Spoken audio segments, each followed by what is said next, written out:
Welcome back. The Estill Chevrolet Cadillac pregame show continues. As you can tell by our background, we are on the road. It's really not that far up Ayersville Road at the appropriately named facility, Ayersville High Schools. We've got boys basketball on DCTV Sports tonight. Brent Balbinot saying thank you for joining us. Before we get into Coach Wolfrum's analysis, we need to thank our sponsor, Estill Chevrolet Cadillac, located on North Clinton Street in downtown Defiance. If you haven't maybe got a thick enough coat to brave the minus 24-degree wind chills this week and don't feel like stopping out to check out their great selection of new and used vehicles on their lot, you can always do so online at drivebobestill.com. We know you do that on a daily basis, don't you? Yep. This man's got a different car for every day of the week, and all from Estill Chevrolet Cadillac. I think it's an Escalade tonight, isn't it? Yep. Seems to fit in pretty well. Coach, in all seriousness, look, this is the time of the year where it's a grind. Quite often you're playing on back-to-back nights, but to play 3 games in 4 days is unique. You played Friday, Saturday, and Monday of last week. Look, this is an obvious question. I know the guys are young, they've got energy, lots of oil in their joints, but that kind of schedule does take a toll. How did you handle it? How did they respond? Yeah, I mean, if you looked at the beginning of the season, looking at our schedule, this was always going to be an extremely tough weekend. Paulding, Miller City, Kalida, back-to-back to Sunday to back. And it wasn't like you had 3 cream puffs either. Nope. 3 really good, solid teams. So going into it, we knew it was going to be a tough weekend. Coming out of it, came out 0-3, but I truly think, in talking with our guys, we got better each game. We really battled, had a chance to win. Basically all 3 games in the fourth quarter, we were in it. So I tell our guys, it sucks to lose it. We don't like to lose, but we took some really good positives out of that, and hopefully that's bolting us into the second half of the season here to finish off the season. We talked a little bit before we hit the air here. Look, Jeremiah Peak is your alpha. He's your #1 option.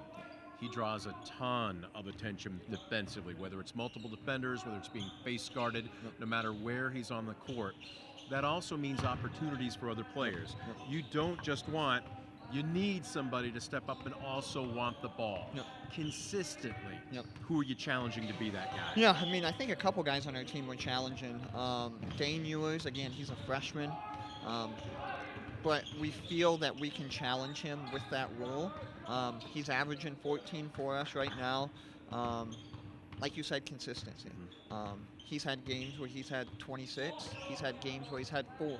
But in those games where he's had 4, he's helping the team in different ways. Dylan Dunn's another guy that can fill it up for us. He's had 18 a couple times this year. So he's a guy who needs to become more consistent. And then Owen Lloyd, Jackson Stanball, they're starting to hit shots a little bit more consistently. So we're getting there. It's just taking a little bit of time, but I really like where we're at right now.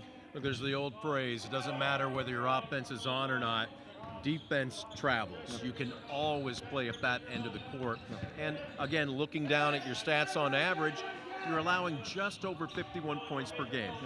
You said that's serviceable. You'd probably like it to be a little bit lower, but all in all, it's good. The problem is, offensively, like you said, the consistency hasn't been there. You're averaging just a shade under 45. So let me ask you, where's that line of demarcation? If you could find consistently this number of points, you feel good about your chances to walk out of the gym with a win. Yep, I would say anything in the 50s. Like you said, we're giving up 51. I would like to be around 55 averaging per game. If we can get into the 50s, we're going to be in every game in the fourth quarter. So as long as we can be in the game in the fourth quarter, anything can happen. So if we can obviously get that 44 to shift to low to mid 50s, we'll have a chance in every game we play. Let's go ahead and break down tonight's opponent, Hicksville. Again, a little bit of a roller coaster ride as I was looking at some of their stuff. Player-wise, they've got 3 or 4 guys that are up around double digits, but their point guard in particular really seems to be coming into his own. Yeah. Coach Welch over there does a great job. He's been over there about 3 years with the program. They've gotten better each year, so I really like what he's doing. I think he's a great coach. The Rosales kid's their point guard. He was out last year with, I believe, a knee injury. He's come back senior year really strong. Been playing very well, so we're going to definitely have to find him early. And then they have 3 to 4 other guys that can fill it up, get you 8 to 12 points. So they have a solid squad, and it's going to be a tough Defiance County matchup. What's the key to disrupting their offense? I would say get in them, pressure them a little bit. They're not the biggest team. As you can see, we're not the biggest team either. But we've been playing a little bit more zone lately and been having some success into that. So we'll mix it up probably quite a bit tonight, but make them uncomfortable. That's going to be the biggest key. When you talk about getting into them, are you talking about on-ball defense? Yep. What's the key to being solid in that regard? That's the thing. We talk to our guys all the time. If we can just have a body in front of the dribbler, good things are going to happen. It's high school basketball. There's not too many kids that can consistently fill it up by shooting over somebody. There are some, but consistently it's really tough for high school basketball players to do. So if we can just have a body in front of a body all night, good things should happen. Look, I know it's been tough, especially this last 3 games, but at the same time, it's not like this team doesn't seem like it's that far away. Right. You seem like you're on the precipice. What will mark the difference in the last month of this season? Yeah, obviously winning helps. Winning helps, and I think we have some games in front of us where we can go get some wins. These guys have been resilient all year. It's been such a fun group to coach. We're 4-10 right now, so the record's not great, but they come here every day to work. And like I said, we went 0-3 the past weekend, but I truly think we got better. That's a testament to the guys buying in and willing to come to work every day. So we're excited to take these last 8 games head on, see what we can do, and push into tournament time.